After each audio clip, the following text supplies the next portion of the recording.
13 minutes past 11. OK, it is time for Nihal's Men's Time of the Month. That's right, the hour where men take over and we have our own session where we get to talk about issues that are important to us, issues that blokes want to discuss. And while we may, throughout this hour, get on the banter bus, it's not about that. It's not about, hey, football, hey, fighting, hey, drinking, hey, just general way-anus. It's about having some constructive conversations and discussing some issues that we think are important to men. I've got some great guests today. We have the artist Shizzio and, of course, teacher Shizzio, and you've got some of your students with you today, haven't you? Morning, yes, I do. Thank you for letting them come in. Well, they're going to be on the show in about an hour's time. Their jaws are on the floor just looking around. Whoa. So thank you. Appreciate it. No, it's great. It's great to kind of, give people a sense of what they can be doing in the next few years, taking my job in the next few years. Next up is the comedian Imran Yusuf. Imran, how are you, man? Oh, I'm great. How are you? Good morning. Welcome back to the show. Thank you. Welcome back to the show. It's always good to speak to you. And welcome back also to the film director Stuart Gatt. How are you, man? I'm fine now. Thanks for having me back. Yeah, really good to see you as well. I wanted to start with this question, which is something that came up when we were discussing just general things before the show started. And that was about becoming a dad, because Shizzio, that is happening to you. That is correct. August is the due date. Congratulations. Thank you very much. Congratulations to your lovely wife. Thank you. She's listening. I know she's listening. She's been tweeting about this. And it got me thinking, got us all talking about whether you become less of a mate when you become a dad. Do you have to abandon your friends to become a dad and your priorities change and your world becomes closer? I mean, Shizzio, as this approaches this date, is it something you've worried about? My world's changing every day because the actual realism is becoming more and more real. Yeah. We were going through names like last week and I kind of wrote down the name that we're going with. And wow, nothing's realer than that. That was just real for me. But I think, I'd never really understood other kind of mates when they were going through this, But then you realise it when you're going through it that, you have to put time into certain aspects of your life. And it's just part of growing up. OK, I'm going to ask you for 100% honesty. Have any of you on this panel ever complained about a mate who you saw less of after they became a dad? Yeah, absolutely. Imran? Absolutely. I've got a couple of friends who've got kids. My oldest friend that I've known, Sham, he's got 3 kids, but I see him quite a lot. He makes the time to see his mates. He's got a pocket of time. Hey, do you want to do lunch? Let's go play a little bit. Let's go shoot some golf. My other friend, Trishna, the moment he got married, he just disappeared. He totally vanished like Houdini. Haven't seen him since. Don't know what he's doing. And if you listen to this out there and, your wife is keeping you under, basically in prison, mate, try and give me a call. I'll come rescue you. Right. The 3 of you together can collectively go and lift that giant thumb that he is now living under. Yep. OK. Stuart? Yeah, I think actually one of my best friends just had a baby. I'm godfather. Wow. And I've noticed that they've kind of not been partying as much and stuff. So for that, for selfish reasons... Do you understand that? Of course, absolutely. And that's why I don't really begrudge it at all. I'm happy, obviously, because, they've got a kid. But you do notice the change. But does it put men off who are not dads yet? Do you suddenly start to think, You're looking at Shizzio and part of you are going, oh, that'd be nice to start a family, and the other part are going, I like my lions. No, I think I've got examples to look at and go, I would make time for my friends. I think it's important to keep them, you've got this far in your life because of having quality friends like that. And sure, of course you want to be there for your kid and be there for your family. They're a priority. But I would never abandon my friends.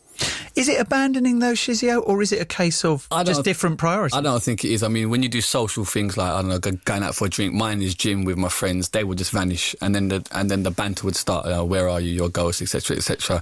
But I don't think I kind of held it against him, really. It was just banter. You kind of understand it, really.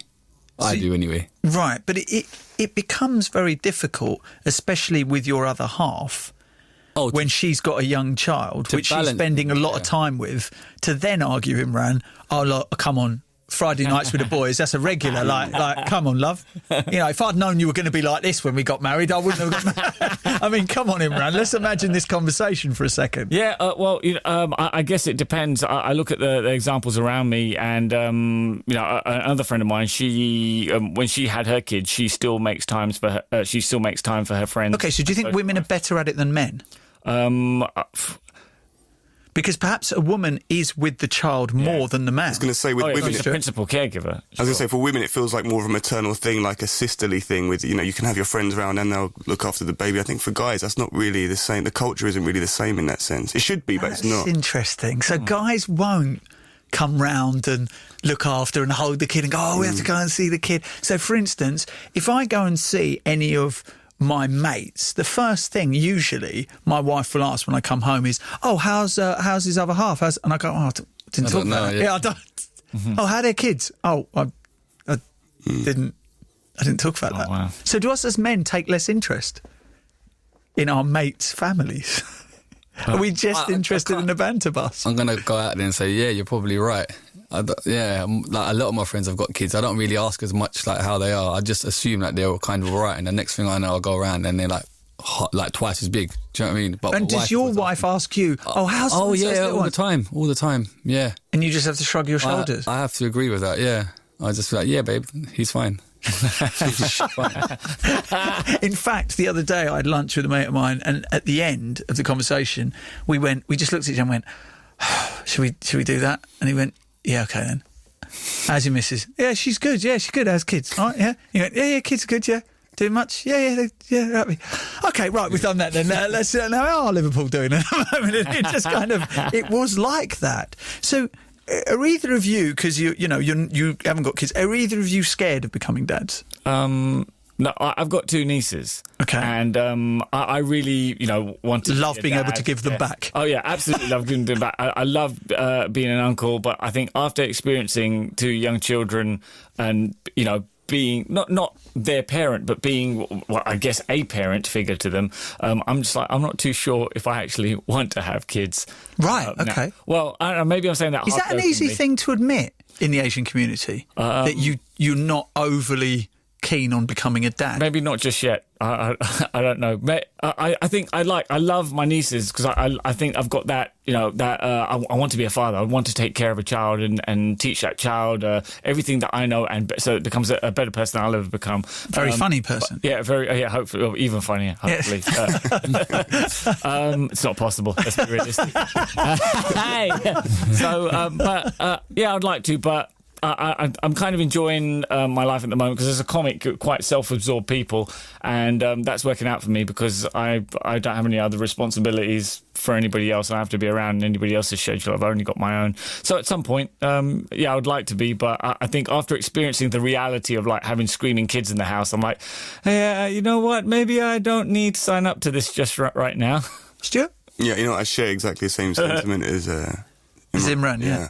Really? Yeah. You don't have that? It's I love kids. Like I'm the same. Like I was the oldest grandchild, oldest brother, and I love kids. But I just have my own. I mean, I can only speak for right now. Of course. And as an artist, like when your schedule the way it is, you kind of feel like you're focusing on yourself and focusing on your art. And sometimes it's difficult. You see how much it takes out of you to raise a child. Because if I was to do it, I'd take it seriously. But it is difficult for me, coming from an Indian mother. Like, you can't even say that in front of her. It's like talking another language. They just couldn't comprehend it. You don't want kids. It doesn't make any sense. Our family's huge, So right. But you can only speak for now. I can only speak for myself at this moment. Yeah. It's definitely. But when are you never not going to be busy? I mean, this is the point. That's the thing. It's not. It's not as if you're in your 60s. No. You're a young man, so in that respect, you're always going to want to be busy. You're very driven. You're very ambitious. So when is there ever going to be the right time as a man? Because, of course, once you become a dad, isn't that the final admission your lad days are over? Isn't that the line in the sand? And is that what really we're scared of? The admission that actually we're no longer going to be free. You can be married and still be free. Mm-hmm. But once you're a dad, it's different. Yeah, every guy who's had a kid has told me that. Just once you have kids, everything changes. Absolutely everything changes. And there's no such thing as a line at the weekend, that's for certain. Well, I'm not really much of a lad, to be honest. So, but I enjoy my peace and quiet. I really enjoy. When I can get peace and quiet, I'm like, this is amazing. Listen to this.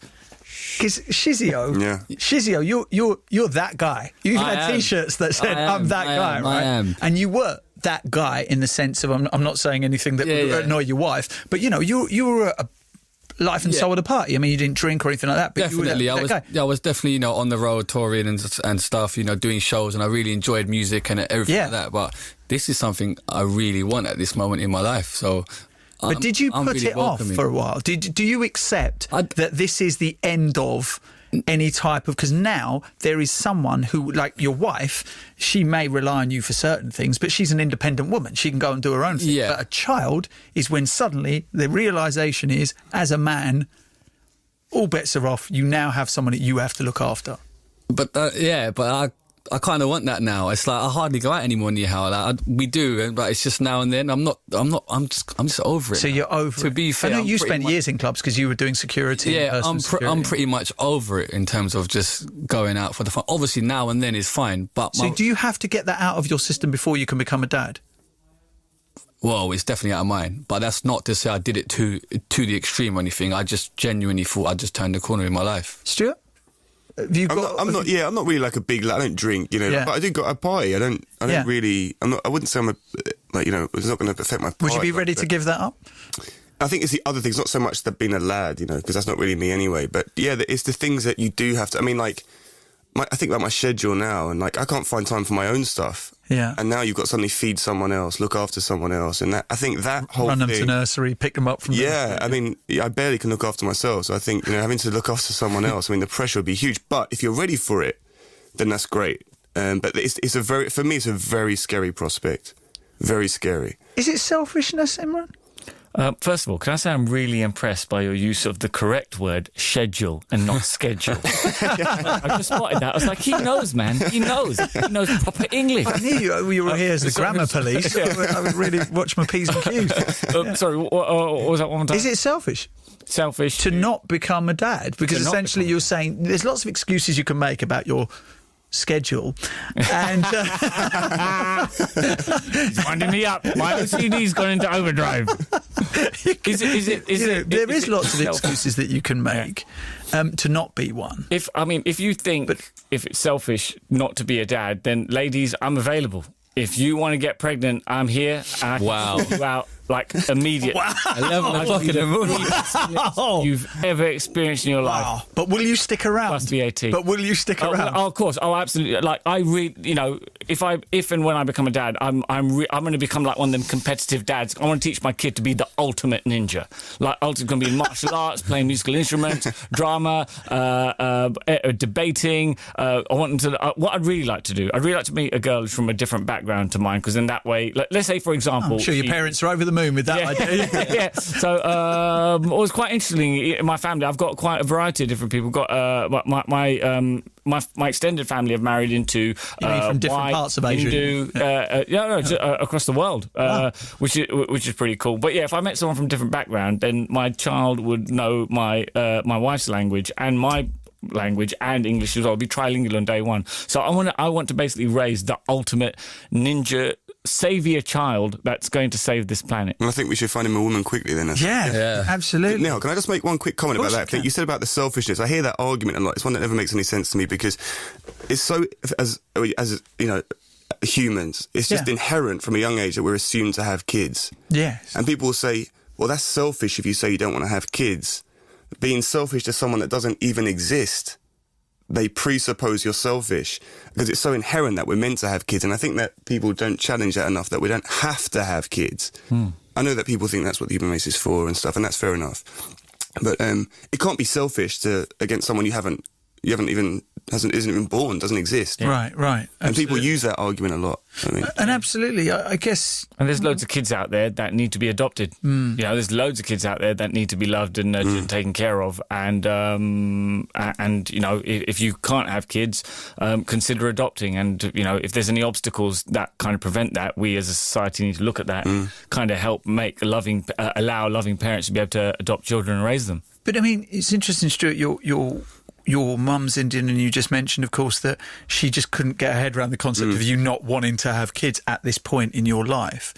But then, I guess, what are the right reasons to want to start a family? Because, of course, in the Asian culture, there are lots of different reasons. There's things about keeping the family name going. That's why there's an obsession with boys, for instance.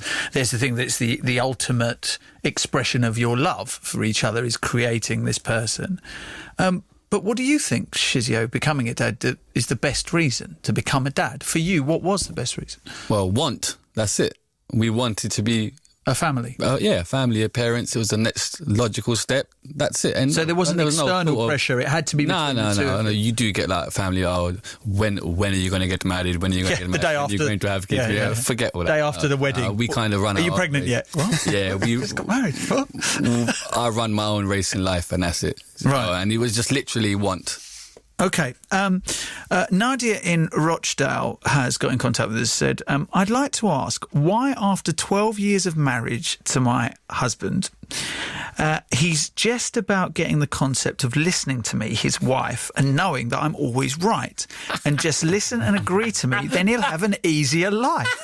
But oh no, still doesn't understand the concept. Look, I'm the missus, I'm right, you're wrong, and you'll sleep easier at night. God, that suddenly got darker, didn't it? Yeah. What were you planning, Nadia, at night? Imran Yusuf, I want a serious answer. P.S. I love you. It must be an Imran thing. Oh my God, I'm in trouble now. There you go. So she's asked, why does my husband understand that I'm always right? Well, this is just classic misandry, isn't it? It's really just she thinks she's in control. She obviously doesn't appreciate her husband. A little bit more space. What? She's not right then. You were saying that she's been out of order. I mean, she's right, mate. Oh, that's an answer from someone who knows how to answer. She's right. That's it. Did you start the marriage by thinking that you could be right in certain scenarios? Did you think that? I still think it sometimes. I'm quite stubborn. If like something Have you ever won an argument with your wife? Yeah. No. I mean, like a not in your own mind. I'm talking about probably in my own world. I'm actually talking about her going. You know universe. what? You know what? You were right. I apologise. Yeah, she's quite open-minded. She's good. No, trust me. Listen, open-minded to the concept. I found a special one, folks. Come out of your mouth. That's great. Oh, no, trust me. Yeah, I mean, I lose most of the times, but it's fine because I'm not really, I don't. Do you lose because you're wrong, or do you lose because it's just better off to let her think she was right? I'm quite stubborn, really. So if it is worth going and proving your point for, I'll try my best. But then it will come to a point. How long have you been married? It's very weird. 2 years. Yeah, I see you. Yeah, honeymoon period. So no, it's fine. Do you think, Stuart, you should always admit that your partner is right? No. For an easy life. No, I mean, I don't really have a combative relationship, to be honest. Imran just incredulous look. It's going to save me the pain when I get off the radio, yeah. I don't really have we're both kind of stubborn, but it's only trivial, but we don't really have a combative relationship, really. I have a relationship where we have really good communication, so I don't really get into those. I mean, I wouldn't think I'd want to be with someone who was kind of dictatorial like that, where you just have to always concede. But I don't know that people are really like that. I doubt, like, your wife is always telling you what to do, or no, telling not you really. What to do. Yeah. To be fair, she's not. Everyone's staring at me. If you stop it, if the cameras could see this look in this guy's face right now. No, you can see he's in the prison. His wife's listening. We need to make sure that that, because I just want to put it out there right now. The BBC will accept no liability if this ends up with you being a liability at time. Imran, what's your thoughts on this? Really? Well, I just think, in grown adults, if you're wrong, admit it, and if the other person's right, admit it. But is it easier for a man to admit that they're wrong than a woman? You know what? This paradigm, in which a lot of men and women operate in, of like the man has to concede to the woman because for whatever reason, be it emotions or she might withhold, a bit of fun time in the evening. Then concede to her. I just think that's ridiculous. Is that? Am I right? No, you're not right. Okay, well, I'm heading to bed in about an hour. That's right. Well, I'm going out to see my mates, my female mates. How do you feel about that? Play this game, baby. Yeah. Good luck with that, by the way. Any of the relationships I've had have been mostly with women who aren't insane, and which has been adults about. Look, I'm right about this, or I've been wrong about this, and I'll happily concede when I'm wrong, which is never, to be honest. So that's the kind of situation you're getting involved with me, ladies. Brilliant. Okay, look, we've just done 20 minutes already. 81869 is the text number. Email nihal@bbc.co.uk. I would very much like to hear your questions because we have three men here who, as you heard, very eloquent, very passionate. So please do get in contact. In fact, one of them is even willing to just start a family immediately. He's just put that out there on national radio. 33 minutes past 11. You listen to Nihal with Nihal's Men's Time of the Month here on the BBC Asian Network. Tracks on BBC Asian Network. It is 37 minutes past 11 now, and you are listening to Nihal on the BBC Asian Network. It's Nihal's Men's Time of the Month. This right, I get three fine individuals to sit here in this studio, and we have a talk about man stuff. Pure and simple. And we started off by talking about marriage, and then we moved on to talking about what's it, when you become a dad and how difficult it is to become a dad and still be a mate. But let's move on to other things, okay? Splash in the cash, okay? How much did your last date cost you? Was it 25 quid, 50? And maybe you were ultra flash and spent hundreds of pounds. So how much is too much when you're dating? And do you think that guys should always fork out for the bill when dating? Or is that insulting in this day and age? Is it patronising to a woman to want to pay? And how do you do that? Stuart, in this day and age, have the rules changed? Yeah, I do. It's funny, like whenever, because I think inherently as a guy you do want to pay. You just throw your card down or pay. And every time I do that, I always stop for a minute and go, is this misogynistic right now, me putting my card down? Wow, really? Yeah, as a man. Wow, you think could potentially be misogynistic? Yeah, because I just assume, yeah, I'm going to pay. I'm the man, I pay. So, but I think in most situations, like the last date I had was with my girlfriend, who I'm with now.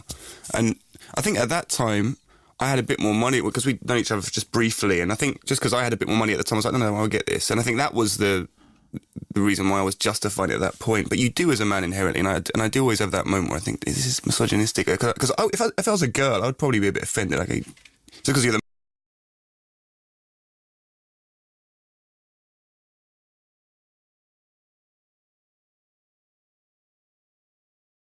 man, you don't have to pay. I own my own money, we're not... This isn't okay. Imran, times. Do you agree with that? I think there is again this whole paradigm of how men and women should operate is very. We do live in quite a patriarchal, sexist, misogynistically led kind of society, broadly speaking. But what I find is that so on dates, I'll always offer to pay. But I was kind of a bit spoilt by my first girlfriend, where she would always try to at least pay her half, or then we would, and then after that we would then take turns. Like, I got this dinner, you got that dinner, and so that to me. And you would keep a note of that? No, just that diary. Keep a diary. Yes, I have an Excel spreadsheet with pie charts. Then when we broke up, I was going, well, this is much as outstanding. You actually so I'm still waiting for that Nando's woman. But I thought that was great. We kind of felt equal in this partnership. We go out for dinner. You know what? Sometimes I pay, sometimes you pay, sometimes we just split it down the middle. That's fine. But sometimes and I've had arguments with feminist friends of mine. Or when I say feminist friends, women who won't go out with me. There are some women who go, that they're happy to go, look, I'm a feminist, equality, etc., etc., etc., but I expect the man to take me out and to pay for everything. And I was like, nah, I'm going to call the nonsense here now, because that's you can't behave. I find that quite disingenuous. So you can't be a feminist and expect a man to pick up the bill. And expect. That's, if he does, that's cool. But to expect that he will just because he's the man, and at the same time call yourself feminist, I think that's it's disingenuous, to be honest. Wow. Okay, Shiz? I think the first few dates I'm a bit old school. I would definitely pay. I did definitely pay. Yeah. And your missus was happy with that? Yeah, she was fine. But then after a while... Did you let her go large fries? I let her get the large drink, the refill cup, but I don't know about the large fries.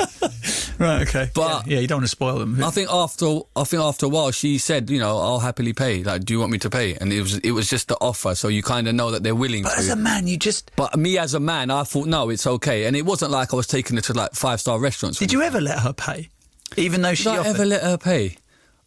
I'm not sure. I can't remember. I'd probably not, to be fair. But like I said, it wasn't like expensive places, elaborate places. It wasn't, and you do want to make a kind of... But you want to show that... Is it... Okay, when we take a woman out for dinner, the fact, or the act, I should say, of us paying, is it about us being chivalrous, or is it about us wanting to feel like a provider? So if we can't, or if we don't, we feel less of a man.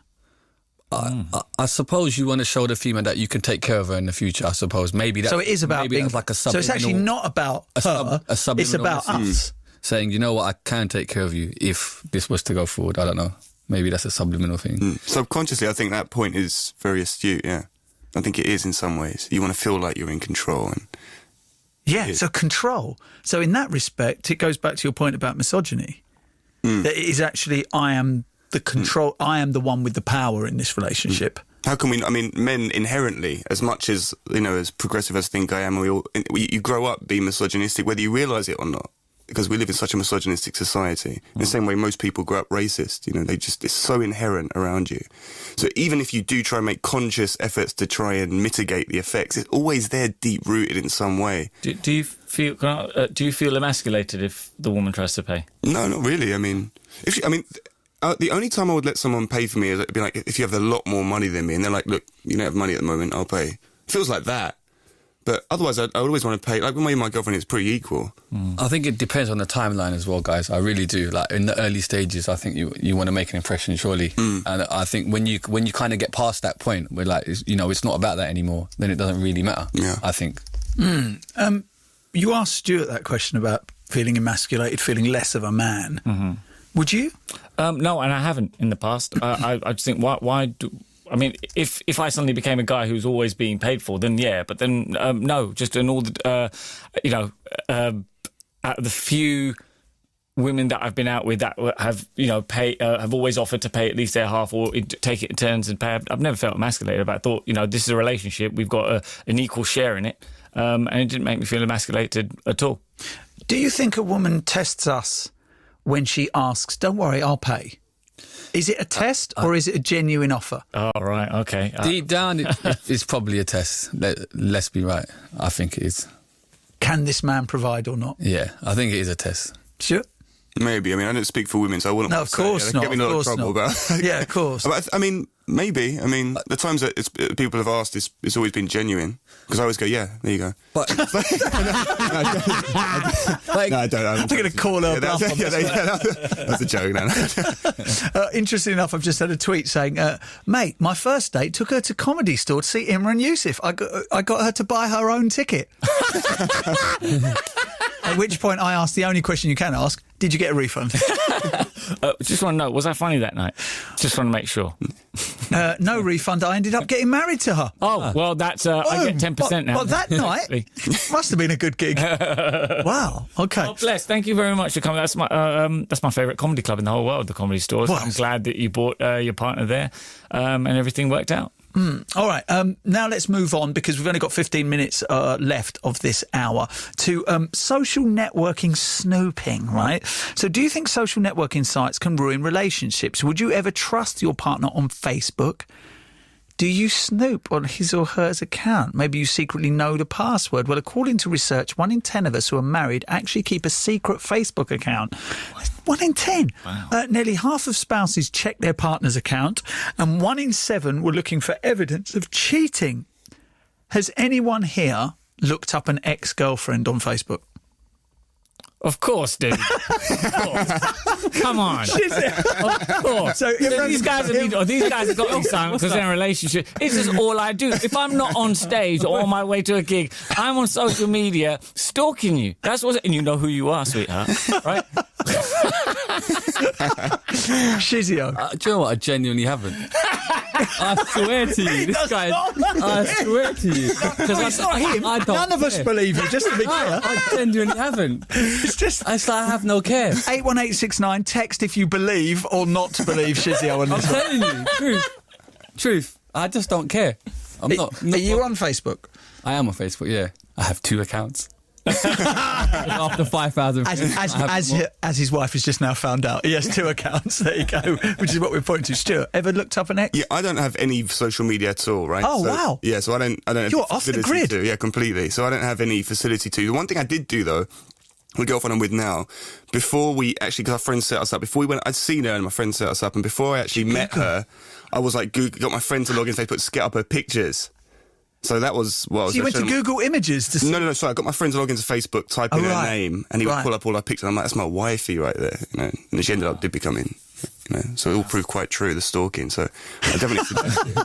Is she aware of that? Yeah, she knows. Yeah, I told her about a year in. So you used social media to look. I got my friend to log into Facebook. Yeah. And I was like, type this girl's name in. Well, it's no different to an employer. Basically, it's a reference. That's what you're looking for. If you want to know, is this person a serial killer? You know, what kind of stuff has this person been involved in? What about, you're like, oh look, she's really pretty, and then you look up her political affiliations, and she's into UKIP, and you're like, I don't think this is going to work out, to be honest. So it's proven. I've been out with girls who said that they Googled me. I've got a fantastic website, ImranYusuf.com. You should look it up, and a YouTube page, Imran Yusuf Comedy. So, and they did. They looked me up just to see what I'm like, or if I'm at all funny, which they found I exceeded their expectations. Do you know of someone who had no idea? Have you been out with someone who had no idea who you were and then Googled you and then finished with you? What, somebody based on looking at your YouTube comedy? No, I don't think I've. I kind of went out as friends. But you know when you're like kind of going out as friends, but it's like half a date as well at the same time. Yeah, you know, one of those ones. Yeah. Right. So it was that, and she had no idea that was a stand-up, and I like that. I like the fact that there was none of that behind it. And then in the evening, after we'd been out to like dinner and everything, I took her to a gig and I performed. And unfortunately, you took her to your own gig. Yeah. That's like the story of Mick Hucknell playing Simply Red records when he's trying to seduce someone. That's the equivalent of that. It's not pretentious at all. Stuart's forever taking dates on Screaming Street documentaries, yeah. It just happened. She was in town that day. I had a gig, so I thought we'll go out during the day, and then in the evening, and I didn't tell her we're going to a gig. I just said, your own gig. Yeah. I was like, well, look, I've got somewhere to go. You're welcome to come. I said, you're welcome to come. I'd like for you Did to you come. say, look, I'm just off to the toilet, and then you appear on stage and then start coming? Almost. And she's thinking, wow, how did he do that? Yeah, almost. What? We turned up at the gig, and when she saw my post on the wall, she's like, oh my God, right, okay, now it all makes so much sense why you're so funny and charming and charismatic. And I'm just like, yeah, exactly, you know, every single day. How did you lead her to the wall? You just texted in front of your poster and keep looking down at it. Oh, is that you? You guessed. But in the end, she never became my girlfriend, so none of it really worked. Oh, it must have been a great gig. Is checking up on your partner's social media activity common sense or creepy? That's creepy. Shiz? I'm on my phone a lot, and I have caught my wife going down my phone, which is fair enough because I've got nothing to hide, to be honest. But I've never checked hers because I'm not really. If it's going to go down that. What about people who are tweeting her? There's all kinds of because she was in like the actual public eye, because she was in a girl group, etc. That was it was signed to like a major label and stuff. Yeah, and she was doing arena tours and things like that. I understood it because I was kind of doing what I was doing in the Asian kind of circle, so I understood that all of that just comes with it. So I never really took it, seriously. So it's creepy then, you think, people who check their partner's social media? I don't think it's creepy. You think it's common sense? If you've got to do it, you've got to do it. Because fair enough, but if you've got nothing to hide, then common sense or creepy? I would probably say it's unhealthy in the sense that if you feel like you're going to have to go through your partner's, why are you with them? If they feel that's the thing. I mean, if someone said to me, "Listen, Stu, you have to check out. I saw some post or something, or there's some, and you want to look for the evidence of what you've been told, then maybe. But if you feel like you have to go through us, if it becomes a habit, I think it takes you to a dark place. Yeah, I agree. You don't want those. There's no room for that kind of stuff in a healthy relationship. No. I don't think. You're probably in the wrong relationship to begin with, aren't you? We've got about 10 minutes left, and even though this is a time for men to become emotional and talk about the issues around them, how could we ignore the big fight this weekend? Okay, this is nothing to do with the election, by the way. It is, of course, Manny Pacquiao versus Mayweather, which is happening, Floyd Mayweather in Las Vegas, set to be the richest fight of all time. And they're really kind of going at each other. Well, actually, they're not, are they? Floyd Mayweather is running off his mouth on an almost hourly basis. Shiz? I saw a video of Mike Tyson yesterday giving Floyd a right go. He said he wasn't a man. He's not a real man, because I think Floyd said he was better than Ali. And then Mike Tyson said this guy's not even a man. He can't even take his kids to school. He's not a man, etc., etc. So I think it goes part and parcel of selling seats, putting bums on seats. You know, you've got a... Boxing's always been part of that, hasn't it? Like Prince Naz was always one of my favourites in terms of just drawing you in. So I think it's needed, especially for a fight of that calibre. But he's 2 fights away from Rocky Marciano's record of 49 unbeaten. That's right, yeah. 2 fights away from that. I mean, that does single him out to be a fine boxer. Definitely. He can talk the talk and he can obviously walk it. And to kind of take Manny now, he could have taken 2 unknown fighters and just got that record. So it kind of shows his stature away that, you know, it's not like he's short of money, is it? He's got these videos out of his cars and God knows what. So he's not short of a few bob, is he? So no, he definitely isn't. Do you think men who are not into sport are regarded as not real men? I hate football. What? I'm a real man. Get out. I hate football. I'm putting it out there. I don't get it. There's 11 guys chasing the ball. But is that difficult? I mean, because, of course, so much male banter is based around sport. Do you know what? Saturday afternoons, I'm off Twitter because I just hate it. It's just football. I just don't get it. And I'm glad because my life is not consumed in that. And I know people that got tattoos of like whatever on their arms and all. I wanted to get my team tattooed, and my missus said, if you do that, I'll divorce you. Yeah, that's a fair point. I've got other tattoos, but she just wouldn't allow me to have that tattoo. Sorry. I couldn't really say to her, look, I'll Spurs before you and I'll be Spurs after you, because that wouldn't really work very well, would it? Do you know what I mean? I wouldn't go down very well at all. Men and sports, are you into sport? Yeah, I used to box as an amateur for a long time. Ah, okay. Yeah. So is there a pressure for men to be into sport? I don't know. I always was. I was always super competitive and done a lot of sport. But you must have had a mate. We've all had a mate in our circle who'd be a bit like, oh, yeah, I'm not really into it. Oh. My brother, actually. Yeah, my brother was never... He used to box. He did used to fight as well, but he's never really into sport, and that was obviously difficult growing up because he had no one to play with. But no, I don't know. It's weird. I mean, you do wonder whether that competitive... Because obviously it's testosterone that makes us competitive, right? Yeah. Men. And I wonder whether there's that connotation with guys who aren't competitive. They haven't got as much testosterone and maybe other things are going on. I don't know. But I don't feel a pressure. I mean, I always have, so I always wouldn't know if there was a pressure. Yeah. Imran? Yeah, exactly the same. I'm quite competitive, and I don't follow watching football anymore, mainly because I went to live in America when I was a kid and I got removed from the culture of English football, and when I came back it all changed. But I love playing football. In fact, playing football, like when I'm on stage and a gig's going well, which is all the time, when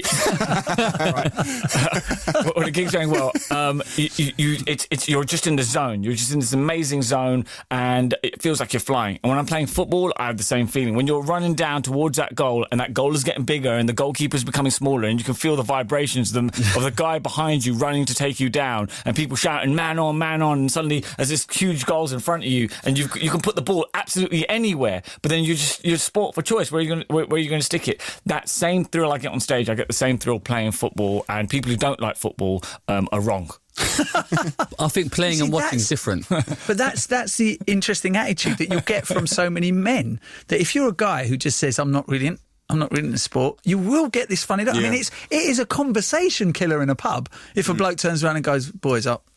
We've got nothing to say on this. Maybe this is a caveman thing. Maybe, like, you know, there's a bunch of men, they're like, yeah, I love hunting saber-toothed tigers. Really? I love hunting woolly mammoths. And this guy goes, well, you know, I just like to just hang around and, like, collect berries when they fall off trees.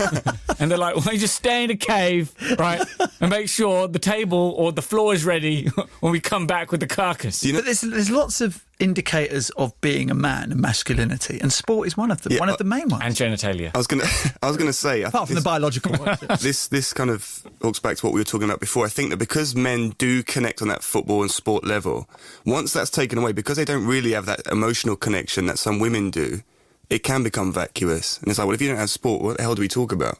We can't talk about how we're feeling or, you know, what's really going on in our lives. You talk about football and, you know, spend 3 hours talking about that, and it never gets deeper than that, yeah. So someone who doesn't talk about that, you're suddenly left in this awkward position. Well, what the hell do you talk about as a man? And I think that might be part of why it's seen as such a negative, because you take away a big element of what men really talk about. Yeah, so Shizzio, what do you talk about? That is a fair point. I talk about gym a lot, unfortunately. Oh, right, okay. Look at the guns.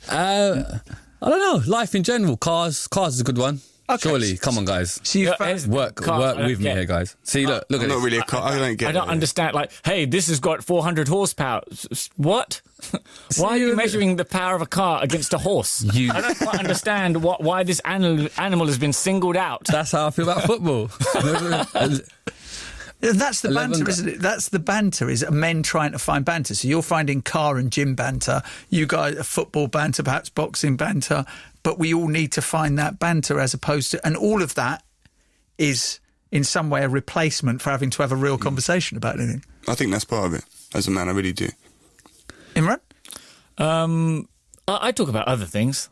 You're quite an emotional dude, you said. Before. Okay, You can have quite I an love emotional talking about philosophical things, spiritual things. I love talk, but often, in this day and age, when you try to find people to talk about that stuff, people go down or other men. or other men. If people go down a very dogmatic route, and then you're just like reciting what your parents have told you, and you've not really thought about it yourself. So that can be quite difficult. So I end up reading books or watching videos on YouTube, which invariably lead me to watching David Icke talk about shape-shifting reptilians, which is always great entertainment.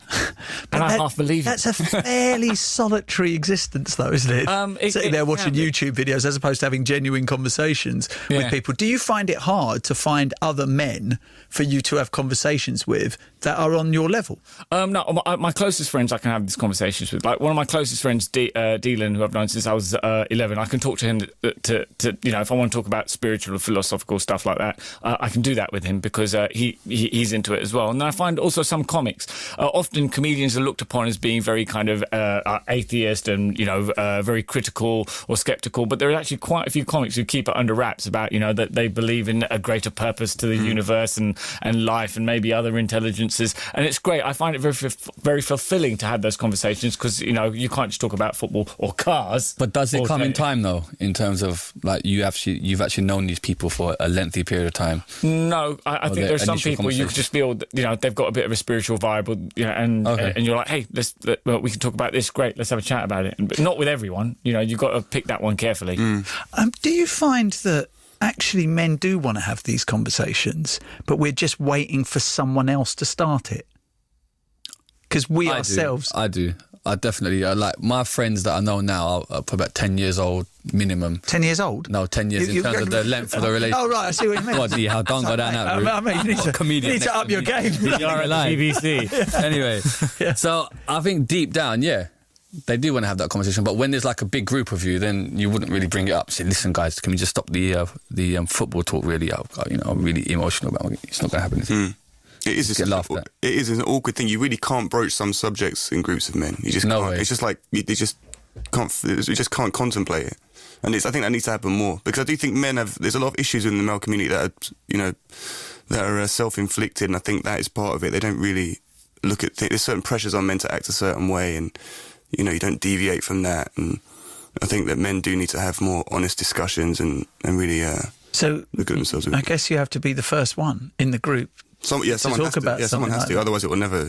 But you just imagine it, can't you? I mean, just think for a second. You're all around the table in a cafe or in a pub or whatever, and you're having this conversation about football, and someone just goes, "Do you know what?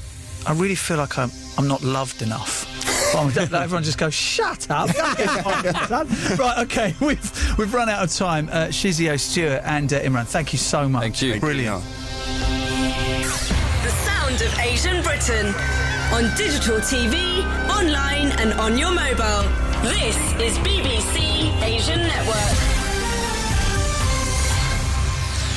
Okay, it is now midday, and we've got a little bit of change of script because Shizzio, being a teacher as he is now, brought in some of his students from Havering Sixth Form, and we're going to have a chat to them because I personally always like hearing what young people have to say about the world around them. And of course, as we have less than a week to an election now, it might be interesting to hear some of their views on that, what matters to them. So we're going to be speaking to some students who came in here just thinking that they were going to kind of spectate. But my brilliant production team here thought it'd be a great idea to actually get them on air talking to you, listeners of the BBC Asian Network. We're also going to be speaking to the award-winning writer and photographer Pradipta Das about out a new series of children's picture books, and the latest one being A Day I Remember, which tells the story of a wedding in East India through the eyes of a young boy. So lots to come in the final hour of this show. Stay with me, Nihal, here on the BBC Asian Network. It's now time, though, for the news with Bella Shah.